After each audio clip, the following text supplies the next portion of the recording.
everybody. That's right. This your boy Play B, chilling with the Apocalypse Project podcast. We back at it again. Got my man Rev over here. What's going on, Rev? Hey, what's going on, everybody? And now, entering the ring is current World Wrestling Entertainment Universal Champion, Adam Began.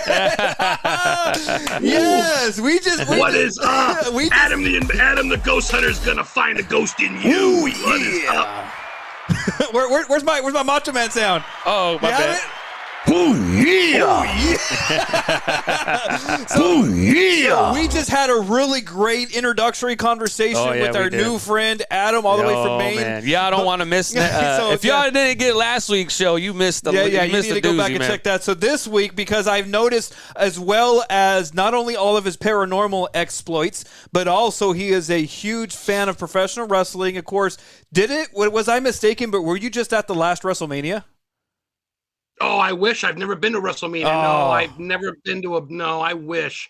And I want to go when everything's done, because right now they're not letting the access thing because Corona. Yeah. I want to go and get the whole show. So hopefully next year. Yeah, no, sure. I've never been to. Have you ever been to a taping or a house show? Yep. House shows. Back in the day. Well, long story short, the reason why I'm even into wrestling.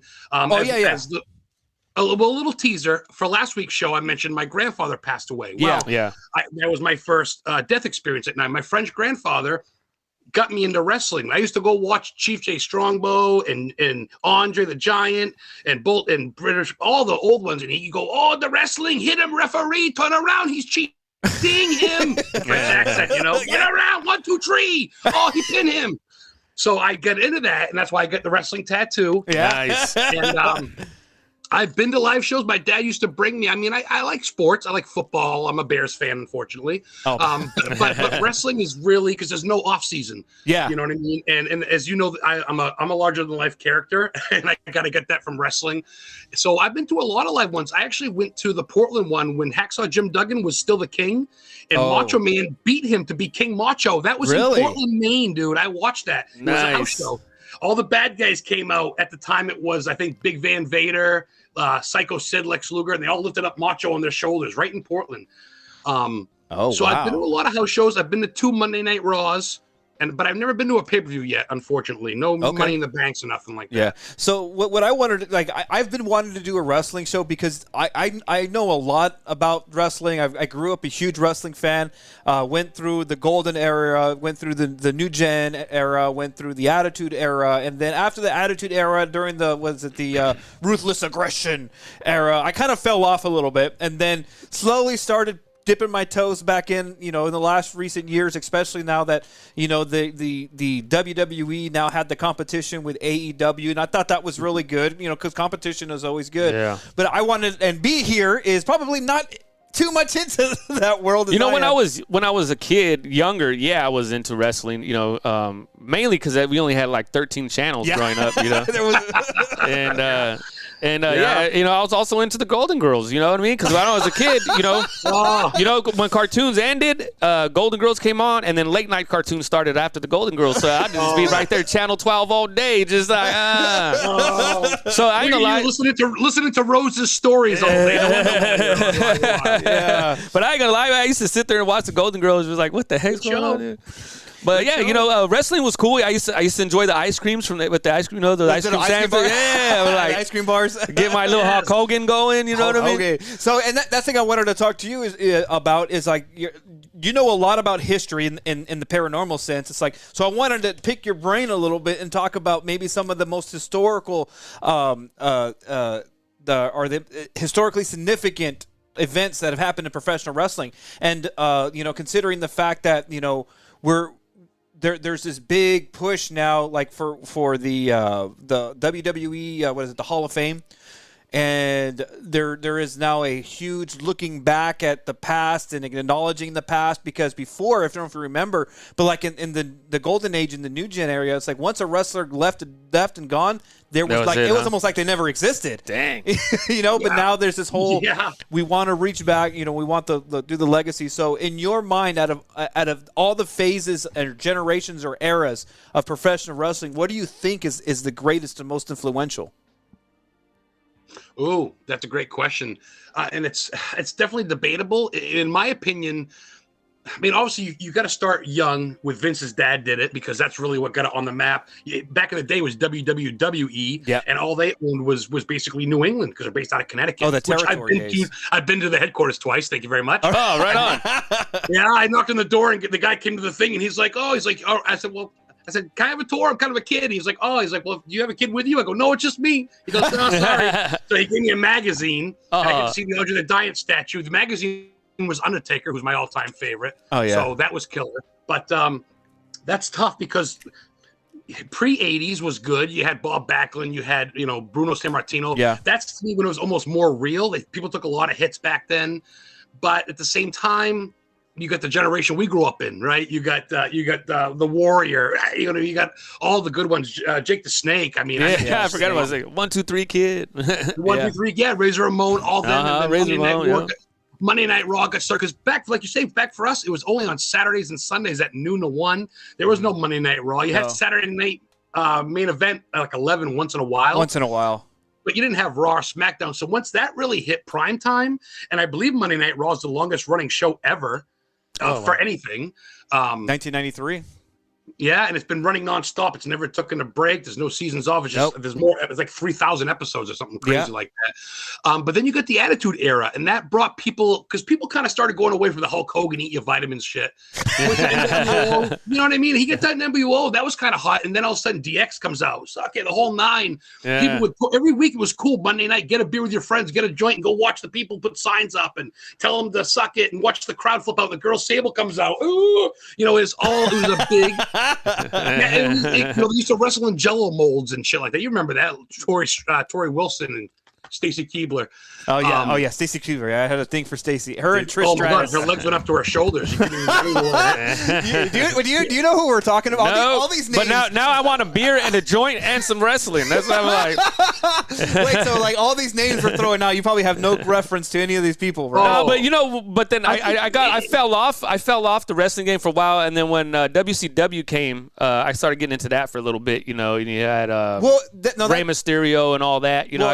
So another one question. So the Attitude Era is what jumpstarted. I think what happened in the 80s and the Rock and Roll Connection and that golden era. I mean that was unprecedented. It took wrestling to a new height. It brought it to the mainstream.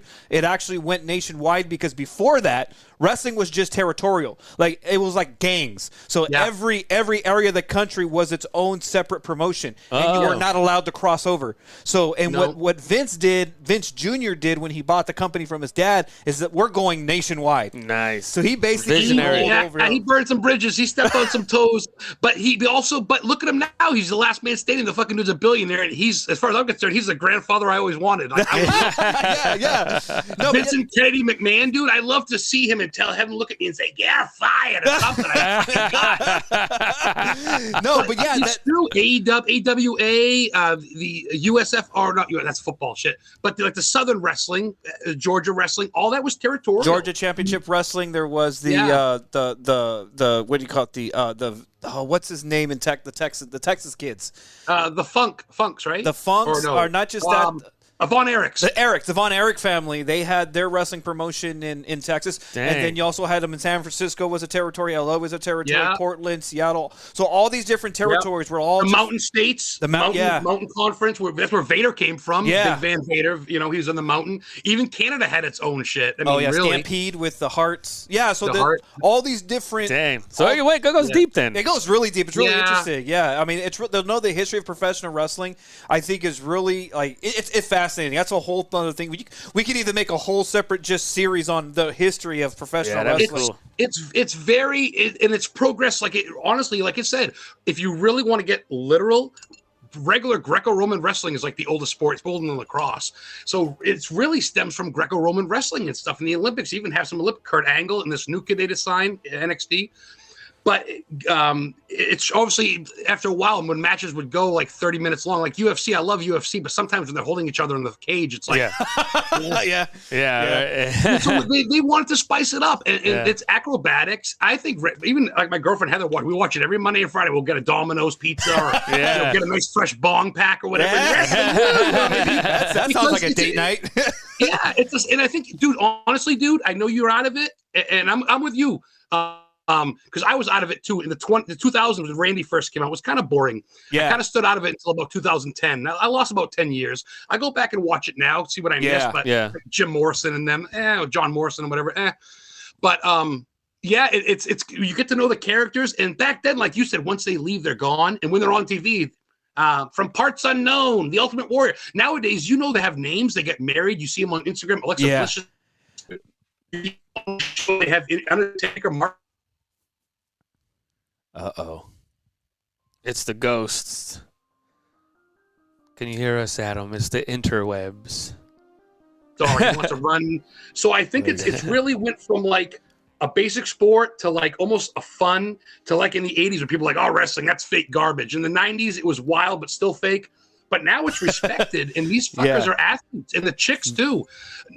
Bianca Belair, oh my God, what an athlete. Charlotte Flair, I mean, she's better than her father, in my opinion. So she has more. I don't want to say charisma because I think that Flair has a lot of charisma. I think that she seems more athletic. Yeah. Because I think Flair relied on more of his charismatic personality than anything. Strut around the ring, you take a hit, and then he dance. And Charlotte's like, slap across the chest. And she's like, woo! And she goes for the big boot. And I'm like, Ric Flair's usually still strutting around the ring. Charlotte's already got the pinfall. Yeah. So she's learned from him, but she's evolved. Yeah. And I think it's but that's good, though. Yeah, evolution is always a good thing. So really quick, I wanted to play a quick game here because I know B here has been out of the wrestling mental world for years. So I wanted.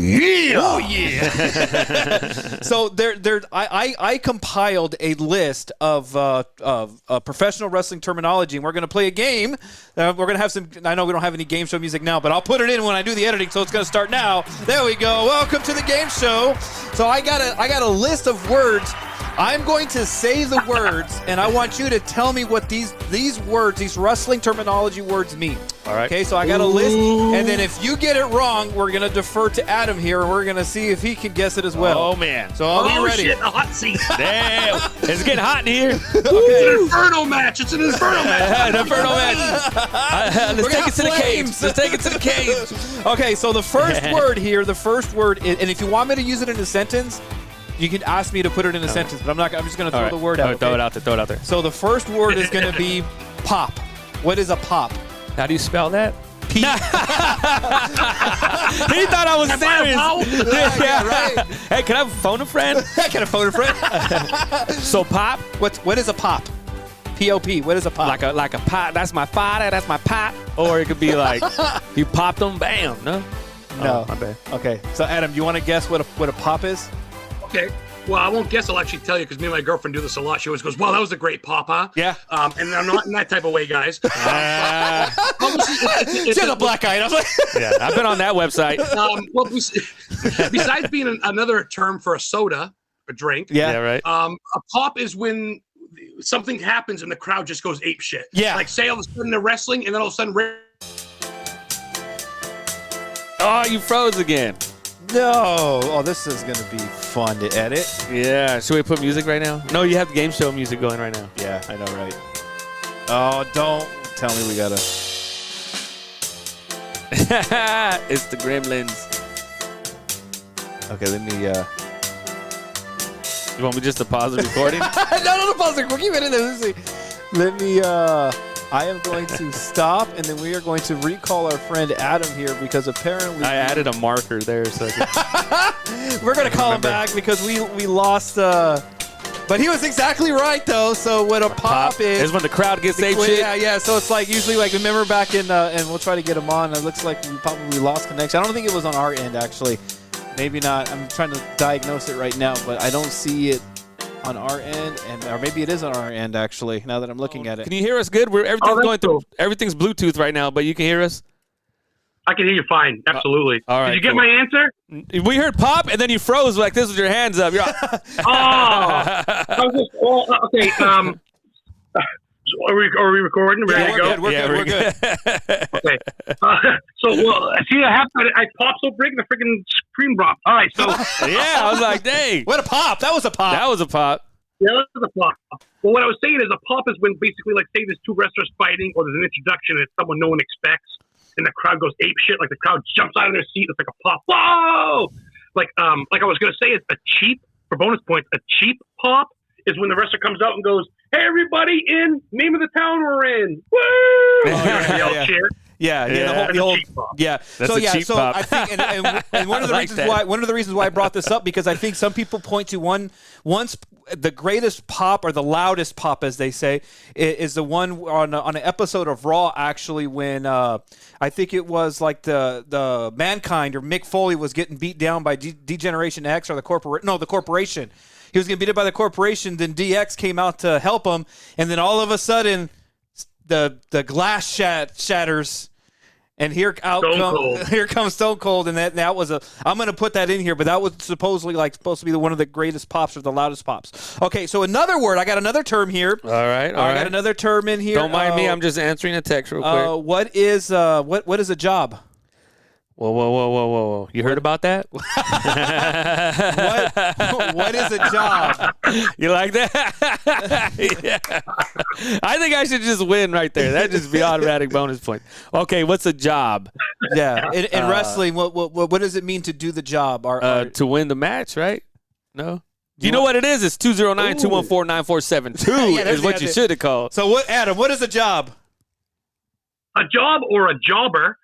It's basically it's when someone like Job Squad, like Al Snow, they get paid to lose. They just come in to be the house. Like when you see Braun Strowman come in and they go, "Oh, and in this corner, Steve Smith," and he waves and they go, "Who's this guy?" Some local kid. He's a jobber who's going to get paid $500 to get his ass beaten, pinned in 3 seconds. Yeah, basically. I get it. So now. you're a jobber. You get paid to lose.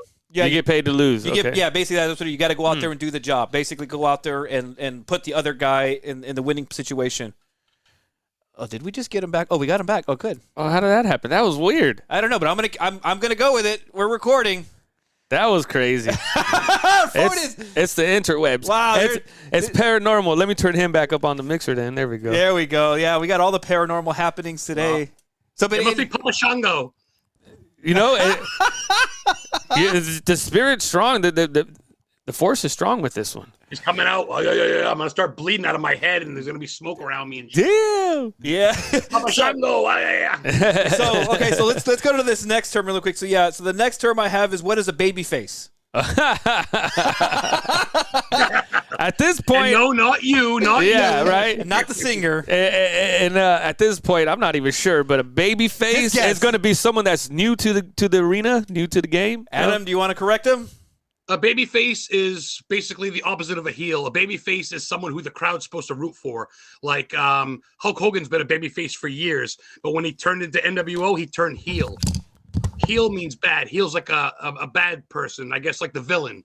And the babyface is like the good dude, like the guy's here to save our John Cena. John Cena's a babyface. Yeah. So you're learning? Right. I'm learning. I got my notes right here.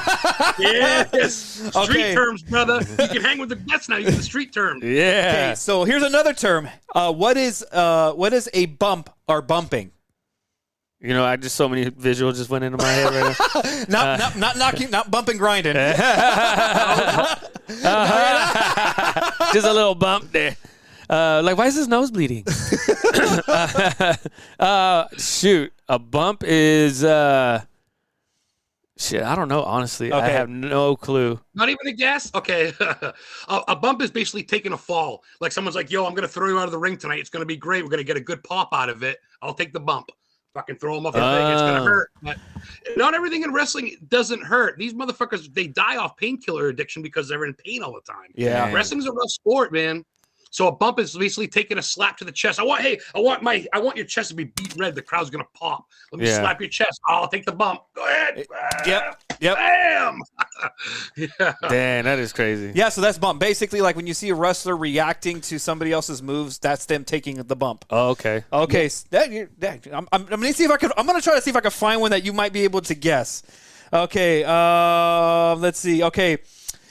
What does it mean to bury? To bury somebody, like to kill them, or like to win the match. Mafioso style, sleep with the fishes tonight. Like, I'm talking over here. Hey, Dawn. Yeah, you're like, yeah. I want to hit so many buttons right now and be like, but I know you have it in the video. Huh? Okay, no, go ahead. Yeah, I was gonna hit that one. I was gonna hit that. So the bury would be to knock him out, right? Like pin him down, knock him out. I guess. What do you think it is to bury or to bury somebody? Well, there actually has been buried alive matches. Mankind and Undertaker first one to be buried in a grave, 6 feet deep grave. That was once.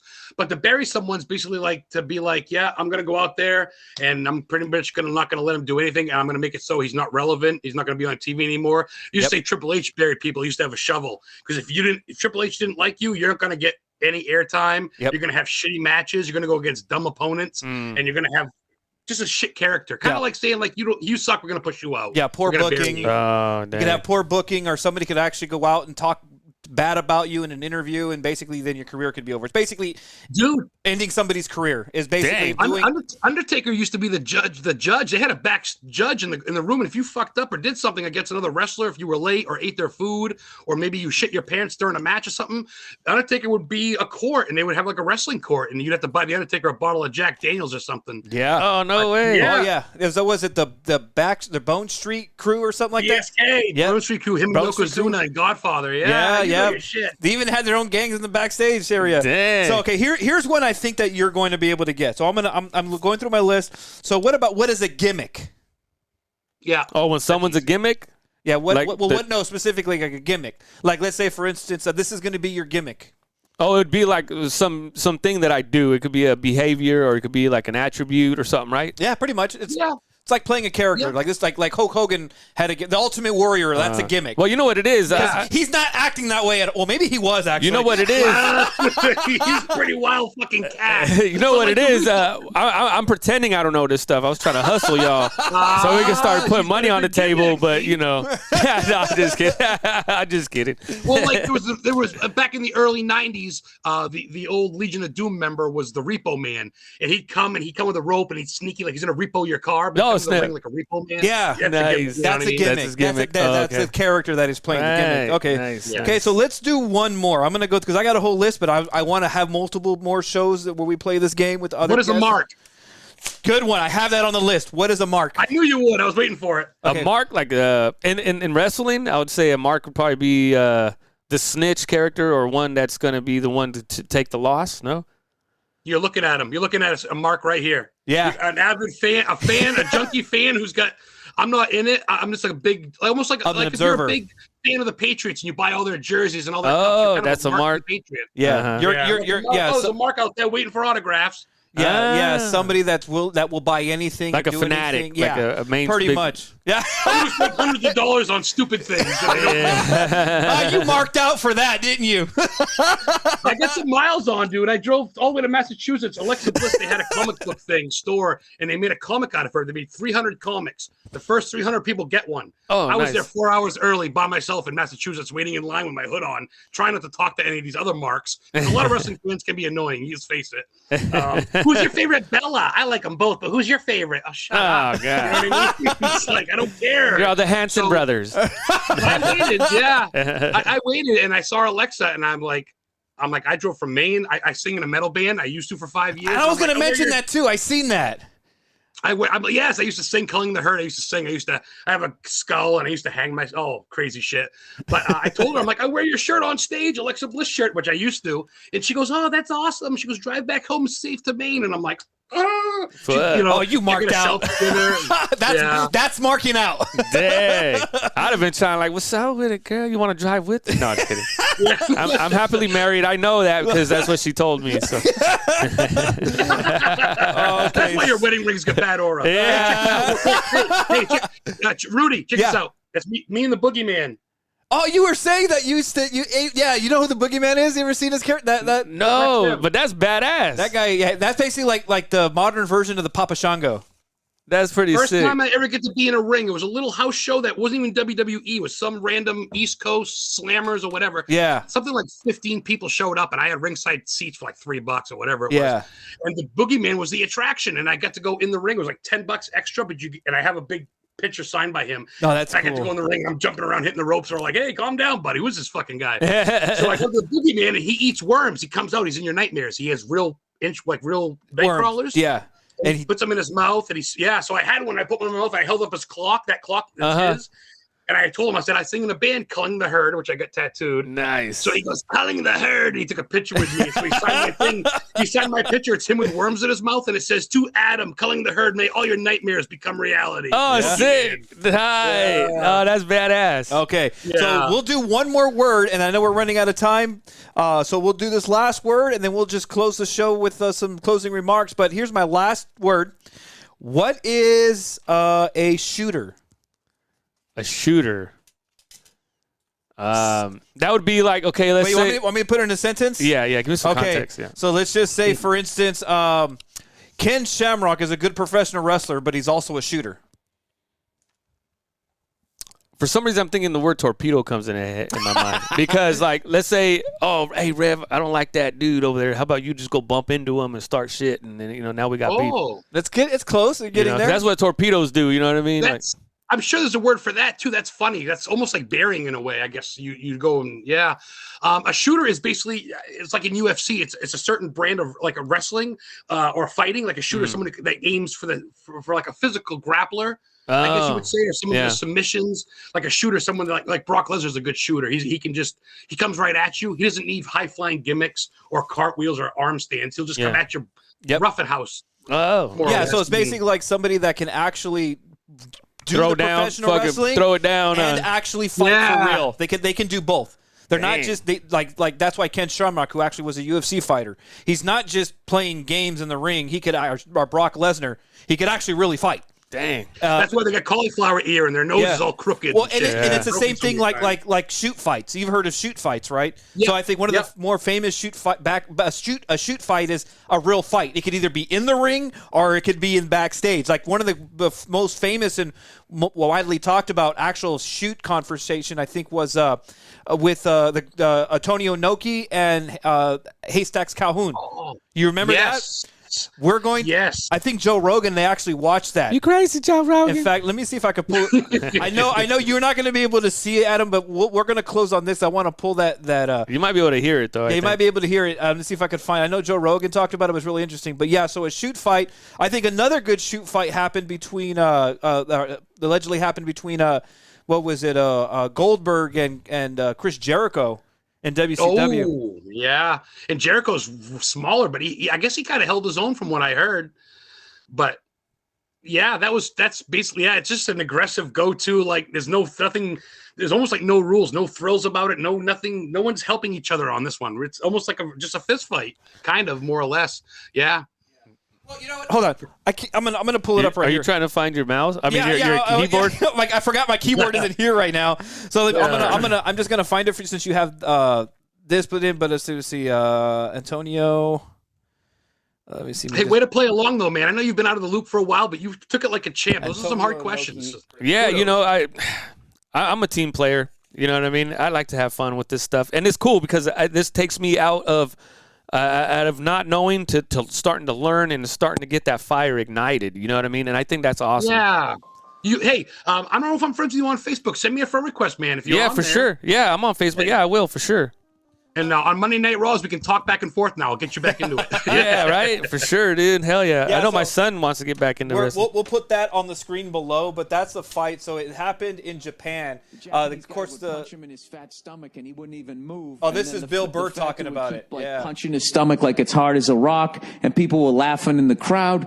The fucking guy, like the Japanese guy, throws him off the fucking ropes, and the guy just sort of stops. And doesn't sell the fucking move. And the Japanese guy's looking at him like, what the fuck? And the crowd's laughing. You start seeing the Japanese dude looking at him like, dude, what the fuck? So long story short, they get a few minutes into the round. The Japanese guy has been selling everything the fat fuck's doing. The fat fuck's making the Japanese guy look like an idiot.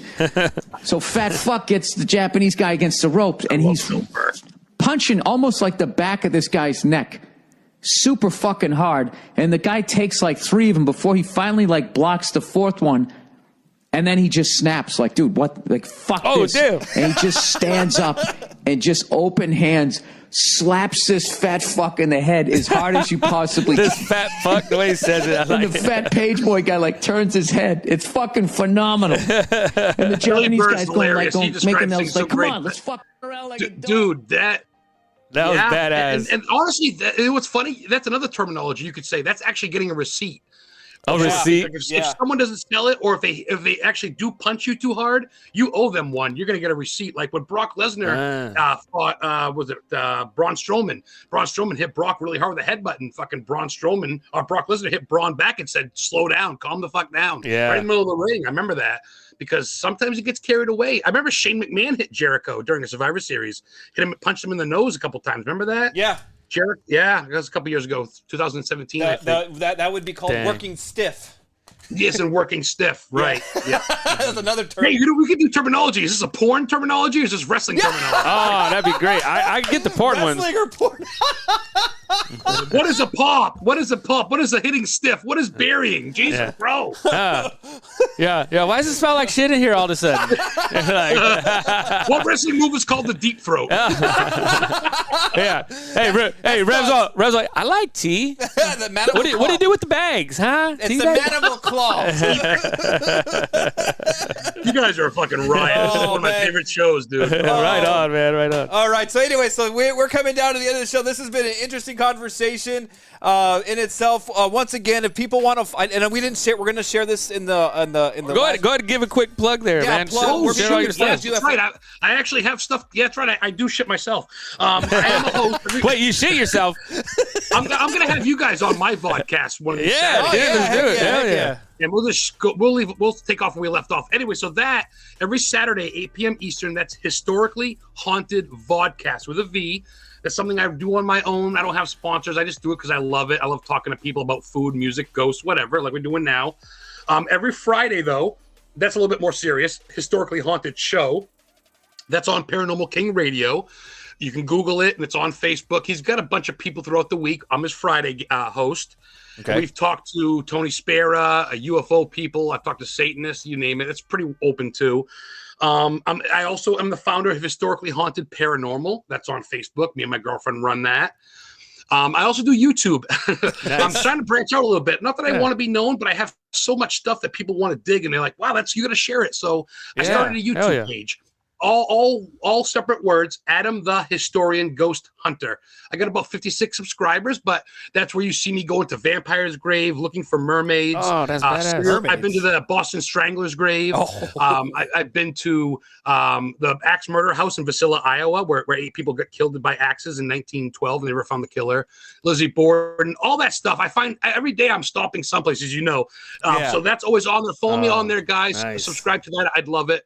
And yeah, that's about it. I'm pretty simple besides that. Well, again, hell yeah, man. It was awesome. I had a good time. This is great conversation. There's so much more. This is not going to be the last time we're going to talk to our new friend here, Adam Bagan. Am I saying that right? Yes.